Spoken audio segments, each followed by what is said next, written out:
அம்மா இன்னைக்கு என்ன ஸ்பெஷல் நம்ம வீட்ல? மீன் தான் ஸ்பெஷல். வா பார்க்கலாம். மீன் வாங்கியாச்சு. தம்பி வாங்கிட்டு வந்து கொடுத்தான். எல்லா மீன்லேயும் கலந்துருக்கு பாரு. 5 மீன் கலந்துருக்கு. ஊடா மீன், காரா மீன், பண்ணா மீன், இது ஒரு சங்கரான்னு நினைக்கிறேன். இது பாறை, 2 பாறை இருக்குல்ல, விதவிதமாக மீன். சூப்பராக சமைச்சிடலாத. அதோட கடமா வாங்கியாச்சு.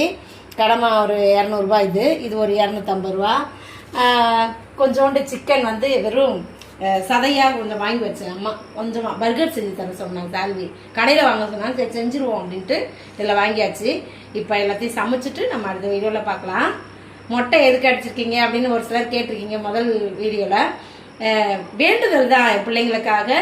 இன்னைய நான் ஒருத்தல் செஞ்சு நான் மொட்டை அடித்து என் பிள்ளைங்களாம் நல்லா இருக்கணும், உலகத்தில் எல்லாருமே நல்லா இருக்கணும், எல்லாருக்காகவும் சேர்த்து என் பிள்ளைங்களுக்காகவும் அதான் மொட்டை அடிச்சிருக்கேன். இனிமே அப்படிதான், எப்பவுமே மொட்டை தான். சரியா? வருஷம் மொட்டை தான் அடிப்பேன் நான். ஒவ்வொரு மாதா திருவிழாவுக்கும் மொட்டை அடிச்சுக்கிடுவேன். சரியா? எல்லாரும் பாருங்க, வீடியோல பார்த்து தெரிஞ்சுக்கிறேங்க.